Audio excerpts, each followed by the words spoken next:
नमस्कार. अभिव्यक्तीच्या आणखी एका नवीन भागामध्ये आपल्या सगळ्यांचं स्वागत. मी आलेलो आहे पुण्याला. पुण्याच्या विश्रांतवाडी भागामध्ये शिवस्फूर्ती या घरामध्ये भेट द्यायला आणि इथे एक अवालिया राहतो, त्याच्याविषयी माहिती मिळाली आणि म्हणून त्याच्याशी संवाद साधण्यासाठी आलो आहे. प्रज्ञेश मोळक हे त्याच्या आईवडिलांचं नाव आहे, ज्ञानेश्वर मोळक आणि ॲडव्होकेट शैलजा मोळक.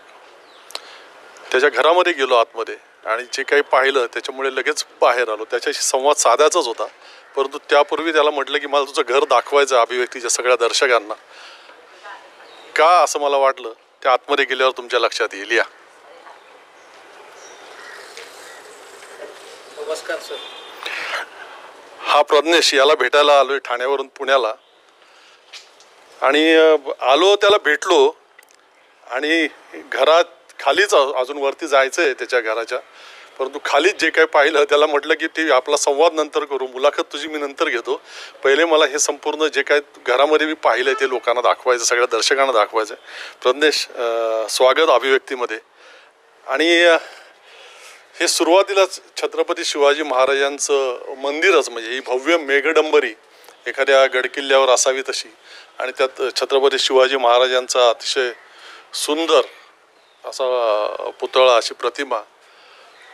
काय आहे सगळे ही संकल्पनेविषयी जरा सांग.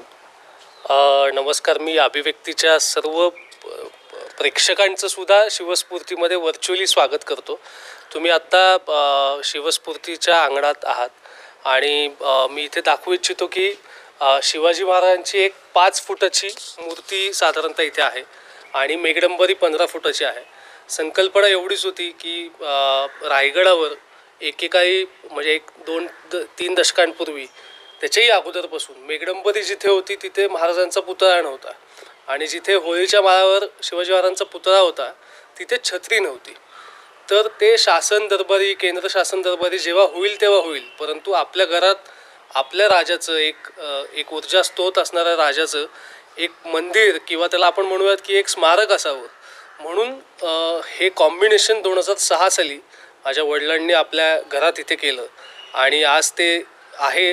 इथून पुढेही मला वाटतं काही वर्ष इथेच राहील ते, कारण की फायबरमधलं मटेरियल आहे, त्याला डागडुजी नेहमी करत राहतो आम्ही आणि घरात आलेल्या एक प्रसन्नतेचं वातावरण इथे निर्माण होतं.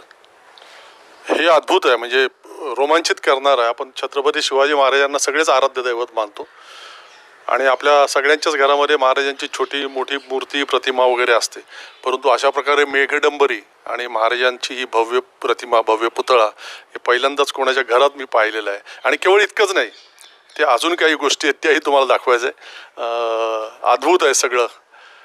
या आणखीन बऱ्याच गोष्टी आहेत ज्या प्रथम दर्शनीत नजरेत आल्या, त्याविषयी सुद्धा प्रज्ञेशशी बोलू. प्रज्ञेश, हे म्हणजे कंपाऊंड वॉल असते आपल्या बंगल्यांना, घरांना, हे एकदम गडकिल्ल्याची तटबंदी असते, बुरुज असते, अशा प्रकारची ही कंपाऊंड वॉल आहे आणि त्याच्यामध्ये सुद्धा काही वेगळ्या स्वरूपाच्या गोष्टी दिसतात. हे काय प्रज्ञेश?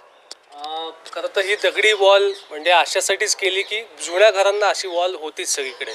आता आपल्याकडे ती शहरांमध्ये दिसत नाही, तर ती हळूहळू केलेली आहे, म्हणजे एकाच झटक्यात 4ही भिंती नाही केल्या. आणि त्याचबरोबर काही प्रतिकृती छोट्या छोट्या दिसत आहेत ज्या की कलात्मक आहेत. काही लाकडात असतील, काही लोखंडात असतील, काही दगडात असतील.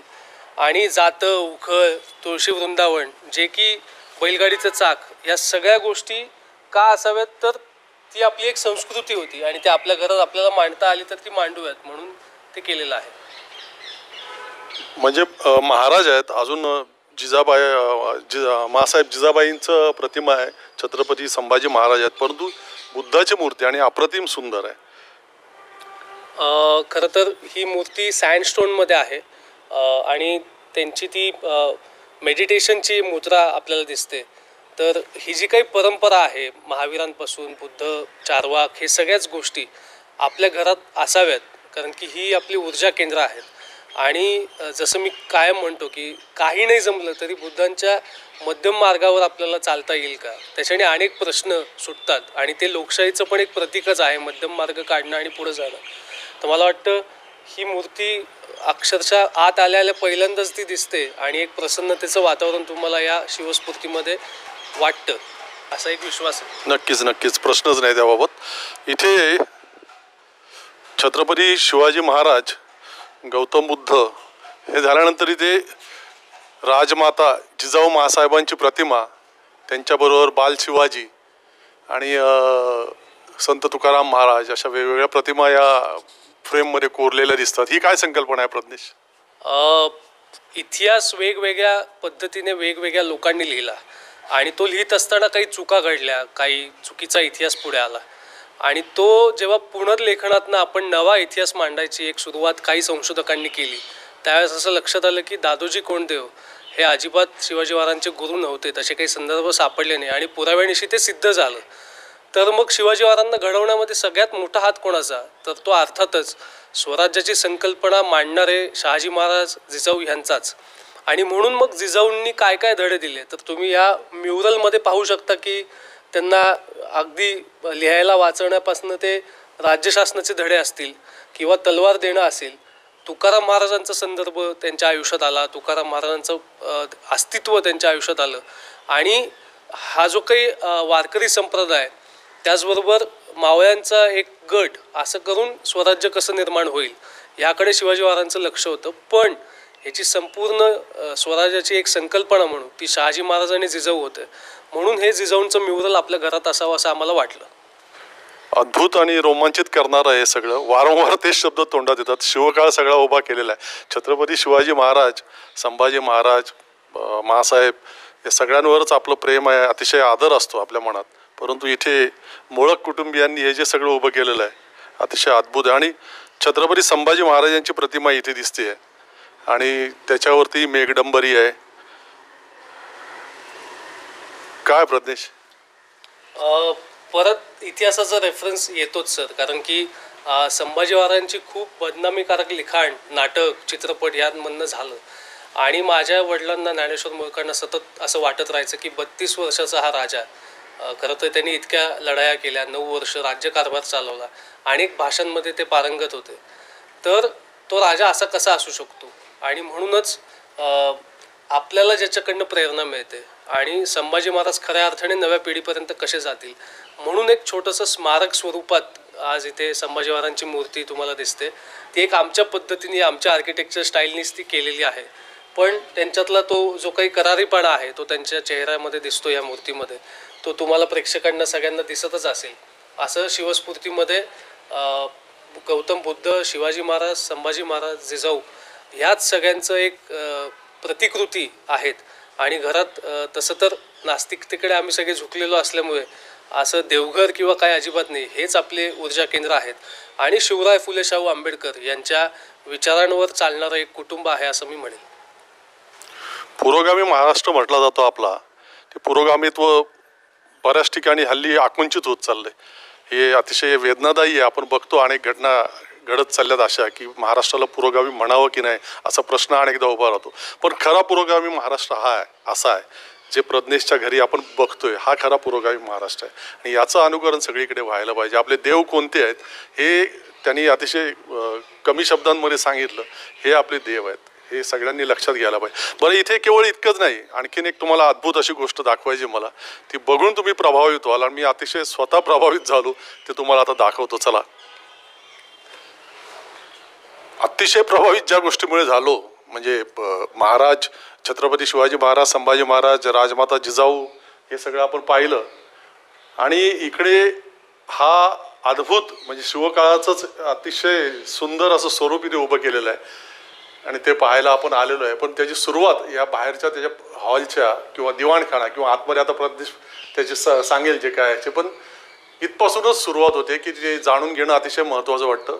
प्रदेश हे अद्भुत आहे सगळं. सांग ना याविषयी.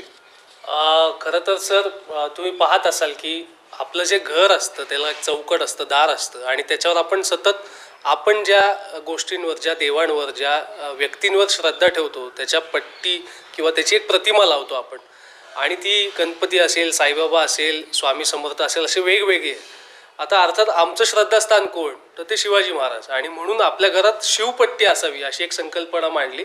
आणि म्हणून तुम्ही पाहत असाल की शिवाजी महाराजांची लाकडात एक आपण कोरून घेतली त्यांची प्रतिमा आणि ती जवळपास 15-20 वर्ष झाले. ती आजही तशी ताजीतवाणी इथे दिसते. त्याच्याच बाजूला संभाजी महाराज आणि शिवाजी महाराज या दोघांची राजमुद्रा आहेत ज्या राजमुद्रेवर त्यांनी अख्खं स्वराज्याचा कारभार पाहिला आणि शहाजी महाराजांकडनं ती शिवाजी महाराजांना राजमुद्रा मिळाली, संभाजी महाराजांची मुद्रा स्वतंत्र होती, तर त्याच्या सुद्धा प्रतिकृती केल्यात जेणेकरून लोकांनी ह्या त्यांच्या घरीसुद्धा लावाव्यात आणि त्याही एक प्रेरणा देतील आत येणाऱ्या तुमच्या घरी माणसाला वेगळं काहीतरी अनुभवायला मिळेल असं एक डोक्यात होतं. आणि त्याच पद्धतीने हा दिवाणखडा आहे. मी पुन्हा एकदा एवढ्यासाठी स्वागत करतो कारण हे सगळं व्हर्च्युअली तुम्ही पाहताय अभिव्यक्तीच्या माध्यमातून. त्यामुळे सर नक्कीच आत या, तुमचं स्वागत आहे. या, हे अतिशय प्रभावित करणार आहे. म्हणजे आपण चित्रपटांच्या सेटवरच बघायला मिळतं आपल्याला ऐतिहासिक त्यावेळचे वाडे किंवा राजे महाराजांचे दरबार, प्रत्यक्ष शिवाजी महाराजांचा दरबार, छत्रपती संभाजी महाराजांचा दरबार किंवा नंतर पेशव्यांचे दरबार हे जगताय तिथे. म्हणजे प्रज्ञेशच्या वडिलांनी, आईनी आणि प्रज्ञेशनी हे जे सगळं उभं केलेलं आहे किंवा त्यांच्या पूर्ण मोळक कुटुंबियांनी, हा दिवाणखाना आहे. प्रज्ञेश हे अद्भुत आहे. काय याच्याविषयी जरा व्यवस्थितच सांग. सर, जसं तुम्ही म्हणालात की 350-400 वर्षानंतर सुद्धा आज ज्या व्यक्तीचं नाव घेतलं आणि एक स्फुरण येतं, छाती बाहेर येते आणि आपण ताकदीने शिवाजी महाराज की जय असं पण म्हणतो, तर तो काळच कुठला असेल, कसा असेल हे आपण आजही भारावतो त्या काळाने किंवा त्याच्याबद्दल इमॅजिनेशन करतो. आपल्या हातात तेवढंच आहे. परंतु तशी काही गोष्ट आपल्याला निर्माण करता येईल का असं एक वडिलांच्या डोक्यात थॉट आला. आणि म्हणून सुदैवाने दुर्दैवाने काही म्हणा, कारण की जी ही वाडा वास्तू दिसतीये ती एका ठिकाणावरनं पाडण्यात आली, जे की 250-300 वर्षापूर्वीचं लाकूड असेल, सागवान लाकूड, तर ते आम्ही घेतलं आणि ते परत इथे रिफर्निश्ड करण्याचा प्रयत्न केला. आणि तुम्ही पाहत असाल की त्याला पॉलिश करण्यात आलेलं आहे किंवा त्याची एक वेगळी ठेवण आहे. आणि तो वाडा इथे आर्किटेक्ट अविनाश सोवणी यांच्या मार्गदर्शनाखाली वडिलांच्या आयडियाजमधनं तो आज उभा केला. आज ही आमची एक लिव्हिंग रूम म्हणून, हॉल म्हणून किंवा दिवाणखाना म्हणून आम्ही ही वास्तू वापरतो. ती तुम्ही सगळे पाहत आहात. तर तुमचं पुन्हा एकदा स्वागत एवढ्यासाठीच करतो की आपण टाईम ट्रॅव्हल केल्यासारखं वाटतं का, कारण की आपण 2023 जगतो आहोत आत्ता आणि सडनली आपण जेव्हा वाड्यात येतो तेव्हा एक थोडंसं पारंपरिक ठेवण असलेला वाडा आपण जेव्हा पाहतो तेव्हा निश्चित एका वेगळ्या कालखंडात गेल्याचा फील येतो. नक्कीच नक्कीच, प्रश्नच नाही. म्हणजे शिवकाळात जगणं झालेलं आहे, शिवकाळात जगणारी माणसं आहेत सगळी आणि आज त्यांची वेळ झालेली आहे. प्रत्येक गोष्ट तुम्हाला दिसत असेल फ्रेममध्ये. म्हणजे हे सगळे खांब, या खिडक्या शोभेच्या नाही आहेत, या उघडतात. त्याच्या मागच्या त्या सज्जा, बाल्कनी का आपण काय म्हणता येईल त्याचे रॅलिंग, प्रत्येक गोष्ट, ही बैठकीची सगळी जागा, हे जुने दरवाजे आहेत, त्यांना टेबलाचं स्वरूप दिलेलं आहे. त्याच्यावरती सगळ्या जुन्या गोष्टी गोळा करून त्या ठेवलेल्या आहेत. ही मुख्य बैठकीची जागा. इथे माँसाहेब आणि बाल शिवाजी, अद्भुत आहे. म्हणजे त्याचं सिलिंग बघा, त्या लाईट्स लावलेल्या बघा, प्रत्येक गोष्ट अगदी शोधून निवडून फिट बसेल अशी. एकही त्याच्यामध्ये आपल्याला ऑड वाटत नाही असं की इतिहास काळाच्या बाहेरचं किंवा आधुनिक असं काय वाटत नाही. त्यात अद्भुत आहे प्रज्ञेश हे सगळंच. हे तू मगाशी म्हणत होता पाचाडचं काहीतरी संदर्भ सांगितला. ॲक्च्युली जिजामासाहेबांची जी समाधी आहे रायगडच्या पायथ्याशी पाचाडला, तिथेही अशाच पद्धतीचं आर्किटेक्चर स्टाईलनी बांधलेलं एक छत्री आहे आणि ती दगडात आहे. तर त्याची एक प्रतिकृती घरी असावी म्हणून आम्ही ती लाकडात तयार केली आणि आज तुम्ही ती पाहू शकताय. अशा वेगवेगळ्या गोष्टी आहेत. तलवार आहे, एक जिरेटोप आहे. त्याचं कारणच आहे की आपलं कुटुंब किंवा आपण सांगड घालणारे लोक आहोत. मॉडर्न ट्रॅडिशन, नवीनता आणि एक पारंपरिक ठेवण याची सांगड आपल्या घरात घालावी म्हणून शिवस्फूर्ती असं तुम्हाला दिसतंय. तर हा त्यांच्या शिवस्फूर्तीचा खालचा भाग होता सगळा, जो आता तुम्ही पाहिला. आता वरती जाणार आहोत. प्रज्ञेशचा स्टुडिओ आहे इथे आणि तिथे प्रज्ञेशशी संवाद साधायचा जो मूळ उद्देश होता इथे येण्याचा, परंतु तो बाजूला राहिला. हे सगळं बघून प्रभावित झालो आणि हे तुम्हाला सगळ्यांना दाखवावं असं मला वाटलं. प्रज्ञेशला ती विनंती केली की हे सुद्धा अभिव्यक्तीच्या दर्शकांसमोर नेऊ का. त्याने होकार दिला आणि म्हणून हा विशेष संवाद केलेला आहे. आता वरती जाऊ आणि ज्या गोष्टीसाठी इथे आलो तो संवाद आपण प्रज्ञेशशी साधू. चला. ते काय केलं आम्ही, वॉशरूम केलं. हे आहे म्हणजे खालच्या खाली सगळं. वरती आलोय आता प्रज्ञेशच्या खालून घरातून त्याच्या स्टुडिओमध्ये. अतिशय भव्य असं स्टुडिओ आहे. जीवा स्टुडिओ असं त्याच्या स्टुडिओचं नाव आहे. हे त्याच्या कामाचं स्वरूप झालं. मुख्य आजच्या त्याच्याशी संवादाचा उद्देश होता भ्रमंती. त्याच्याविषयी आता पुढच्या टप्प्यामध्ये विषयानुरूप सगळे हे विषय येत जातील.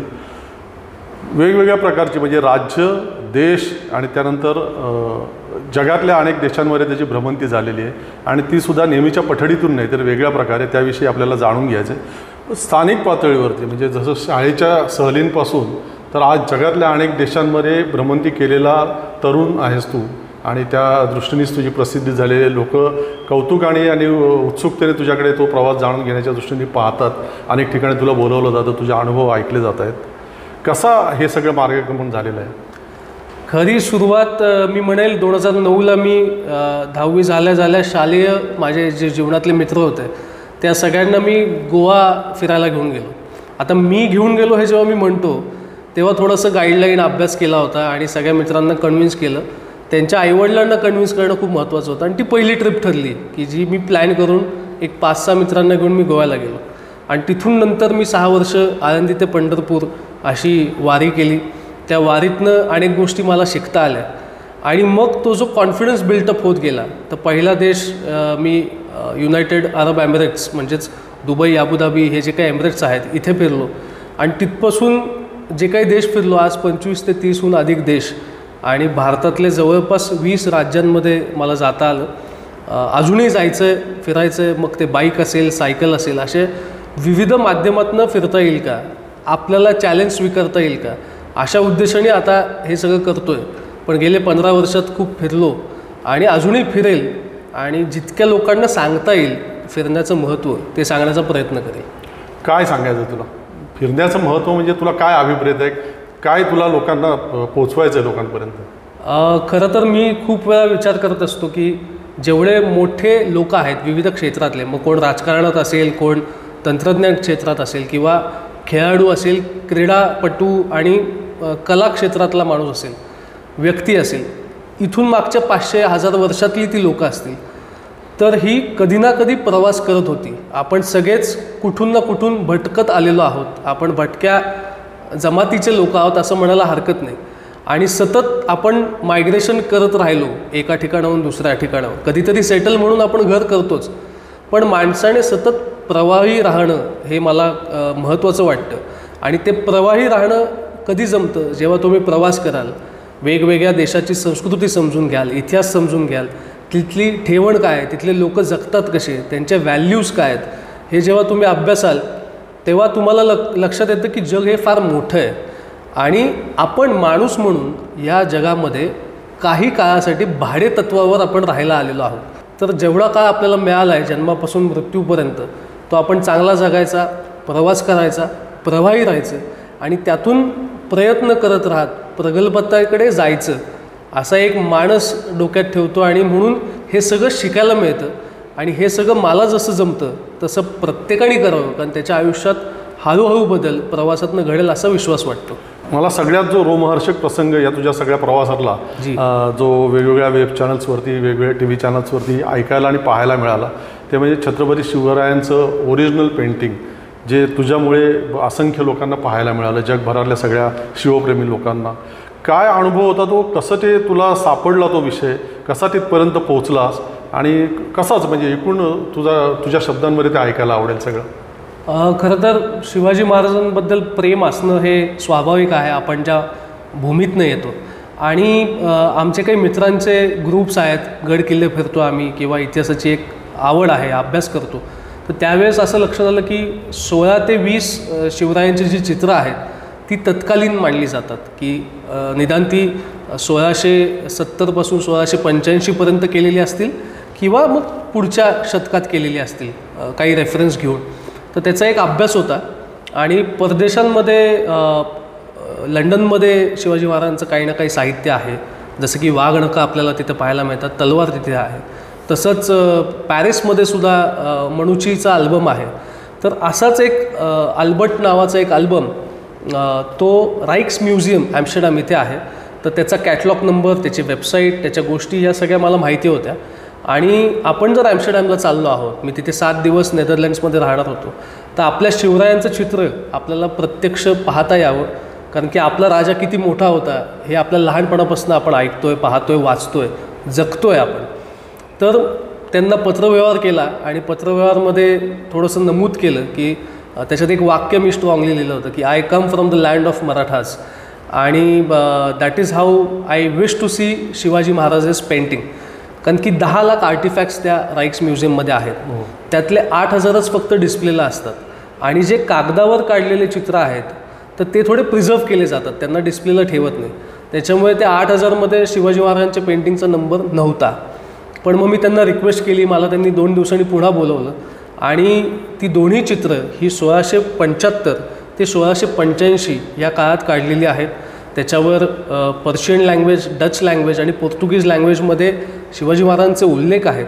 आता तुम्ही म्हणाल की हे तत्कालीन कसं, ह्याच्यावर कसं काय तू शिक्कामोर्तब केलंस?